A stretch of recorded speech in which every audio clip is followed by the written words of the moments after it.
Bonjour, bienvenue dans ma bibliothèque. Nous sommes à Montréal le 4 mars 2014. Nous sommes sur la planète Mars et mon nom est Bruno Lalonde. Oui, nous sommes sur la planète Mars. Il gèle à pierre fendre. Oh, la jolie expression. Geler à pierre fendre. Eh bien, ce froid-là, c'est notre corps qu'il brise. Nous sommes épuisés par cet hiver qui n'en finit plus. Je vais vous montrer quelque chose que j'ai reçu par la poste hier. Voilà, je vais vous le montrer. C'est curieux. Un magnifique cadeau que m'a envoyé mon amie Elisabeth. Elisabeth qui vit en Corée du Sud. On a essayé de décrypter le langage coréen. Il y avait des journaux qui servaient à emballer la boîte.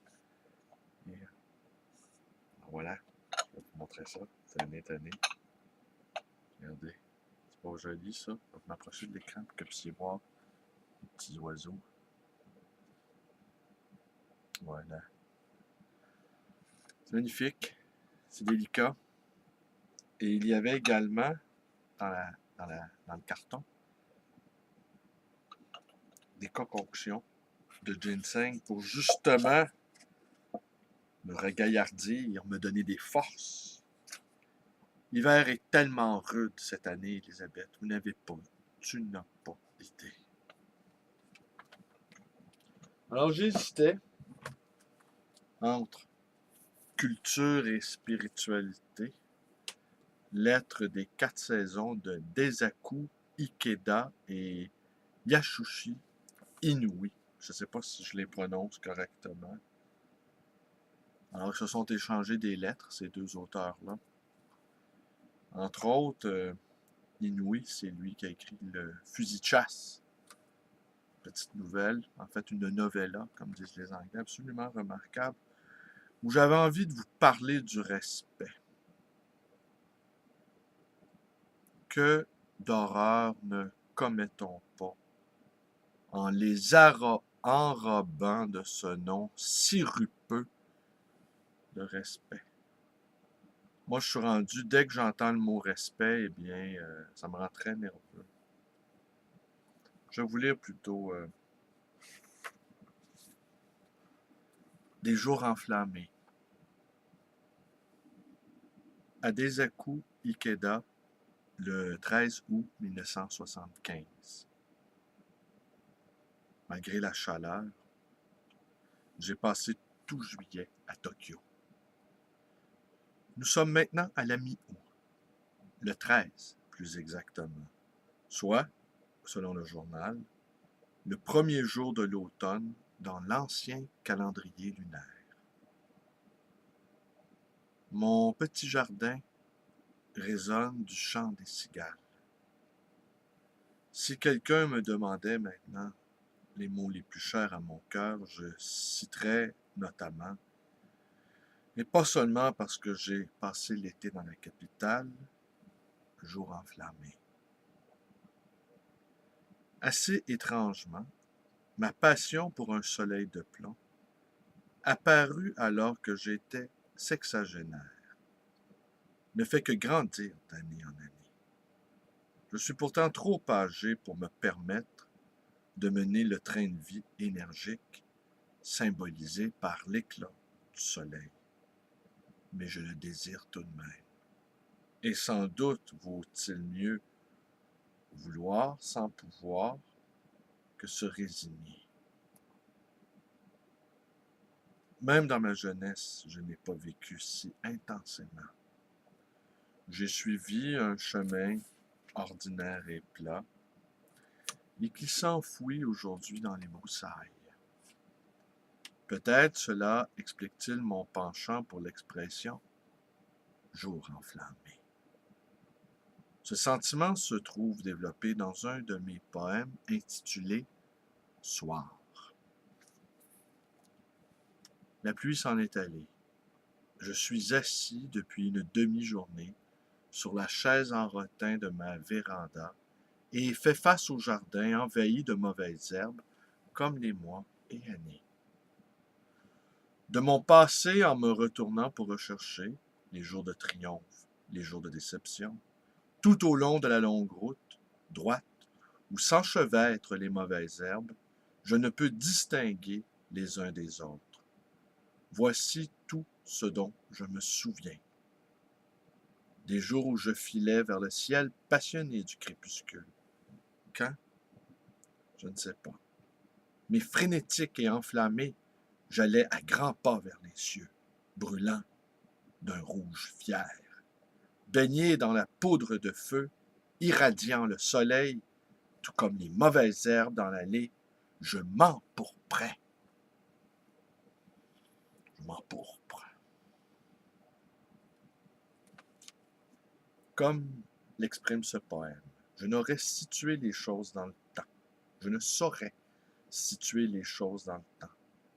Mais rien n'a autant manqué ma mémoire que les combats passionnés, presque désespérés pour accomplir une tâche.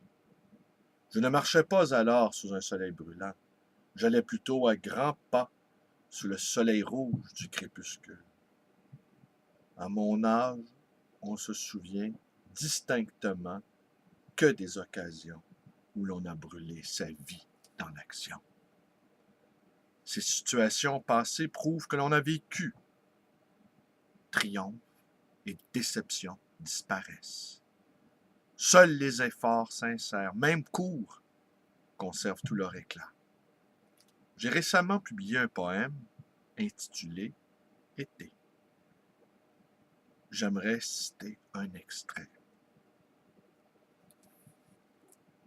Les 4 saisons, ma préférée est l'été. Et le temps de son passage, son zénith silencieux, dans la langueur et le vent mort, dans la nuit morte au jour. Assis sur la chaise de rotin, au seuil de mon bureau, je regarde l'horizon, poursuivant des paysages lointains. Au-delà, le cyclone annonce l'entrée du lointain désert que traverse une troupe de chameaux silencieux. Et la passion de ne voyager que dans la langueur et le vent mort, dans la nuit morte au jour, m'apporte la quiétude, m'apporte la vie. Pardonnez-moi d'afficher ainsi mes sentiments. Peut-être sont-ce les réflexions liées à la nuit morte au jour, au milieu de l'été, qui ont inspiré de tels propos. Je suis certain que, contrairement à moi, vous vivez avec audace et passion des jours enflammés, et je vous envie. En lisant votre dernière lettre, j'ai été particulièrement ému par votre rencontre avec José Toda, décisive pour le restant de votre vie. Rares sont ceux qui ont la chance de rencontrer un homme de l'envergure de M. Toda, dont les idées coïncident avec les leurs et qui déterminent le cours de leur existence en suivant cette personne avec amour et respect.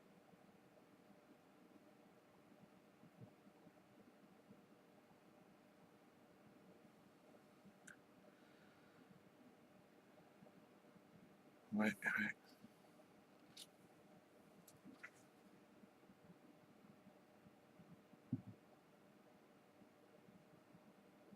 Et ben voilà. Il ne me reste plus qu'à m'empourprer pour affronter ce dernier droit de l'hiver qui est vraiment par trop redoutable.